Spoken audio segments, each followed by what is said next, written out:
चाचा चमन मोहल्ले के सबसे कंजूस आदमी थे। न के घर कोई मेहमान चला जाए तो रस्मी गुफ्तगू के बाद पूछते हैं कि चाय तो नहीं पियेंगे ना, क्यों उनकी चाय बहुत नुकसानदेह है। हाँ, शरबत थोड़ा गर्म है, चलेगा क्या? एक बिस्किट वाली दुकान अभी बंद पड़ी है। क्या करूं, समोसे वाला तो अभी तेल गरम कर रहा है। अभी काफी वक्त लगेगा, आप कहाँ इतनी देर बैठे रहेंगे? बेचारा मेहमान ये सुनकर शर्मिंदा हो जाता। एक दिन दोपहर को किसी फकीर ने उनके घर का दरवाजा खटखटाया। चाचा चमन ने दरवाजा खोले बगैर पूछा, कौन है? फकीर बोला, बेटा मेहरबानी करो, मुझे कुछ पैसे दे दो, मेरे पास सब्जी है, रोटी खरीद कर खा दूंगा। चाचा चमन ने बोला, जाओ जाओ, दफा हो जाओ, नहीं है मेरे पास पैसे, पता नहीं कहां कहां से ऐसे भिखारी आ जाते हैं मांगने के लिए। चाचा चमन ने बेचारे फकीर को खूब बातें सुनाई। फकीर मायूस हो गया।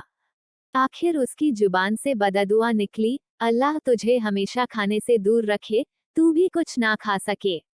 इतना कहकर वो फकीर वहां से चला गया। कुछ दिन बाद चाचा चमन के पेट में शदीद दर्द उठा। दर्द इतना शदीद था कि वो तड़प उठा। घर वाले उनको हॉस्पिटल ले गए। हॉस्पिटल में चाचा चमन के मुख्तलिफ टेस्ट हुए।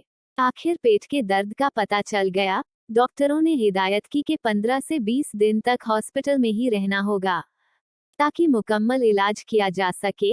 हॉस्पिटल से जब घर वापस आए तो कमजोरी से निढाल थे। बहुत बुरा हाल था, कोई चीज हजम नहीं होती, दही भी कहते तो उल्टी हो जाती। डॉक्टर के पास जाते तो वो कहता कि शायद आपने बद परहेजी की हैं। टेस्ट करवाते तो सब ठीक आता, दवा इस्तेमाल करने के बावजूद तबीयत संभलने में नहीं आ रही थी। रंग पीला पड़ गया था, थोड़ा सा खाने से भी उल्टी हो जाती। चाचा चमन की रातों की नींद उड़ चुकी थी। उनको मौत का खौफ होने लगा। सोचते सोचते उन्हें नींद आ गई। ख्वाब में देखा कि पुलाव की देग के पास बैठे हैं, वो सबको चावल बांट रहे हैं। सुबह उठकर चाचा चमन ने घर वालों को अपना ख्वाब सुनाया तो उन्होंने मशवरा दिया कि गरीबों को खाना खिलाओ। चाचा चमन ने बावर्ची को बुलवाया और उससे पूछा कि पुलाव की 10 किलो की देग पर कितना खर्चा आ जाएगा। बावर्ची ने खर्च बताया। चाचा चमन 10 किलो की देग पर होने वाले खर्च का सुनकर बड़े परेशान हुए, लेकिन फिर सोचा कि शायद खैरात करने से मैं ठीक हो जाऊं। उन्होंने इतवार की एक दोपहर को मोहल्ले के नौजवानों की मदद से मोहल्लेदारों और गरीब लोगों को खाना खिलाया। चाचा चमन अब काफी पुरसुकून रहने लगे, लेकिन जब उस फकीर का ख्याल आता तो फिर वही मनहूस दर्द शुरू हो जाता। कई दिन ऐसे ही बीत गए। एक शाम को किसी फकीर की आवाज आई, अल्लाह के नाम पे दे दो बाबा। चाचा चमन भाग कर गए तो देखा कि वही फकीर खड़ा था जिसने उन्हें बद्दुआएं दी थी। चाचा चमन उस फकीर का हाथ पकड़कर अपने घर के अंदर ले आए। फौरन ही उन्होंने अपने बड़े लड़के को होटल से कई किस्म के खाने लाने के लिए भेजा। कुछ ही देर में लड़का होटल से बहुत से खाने ले आया।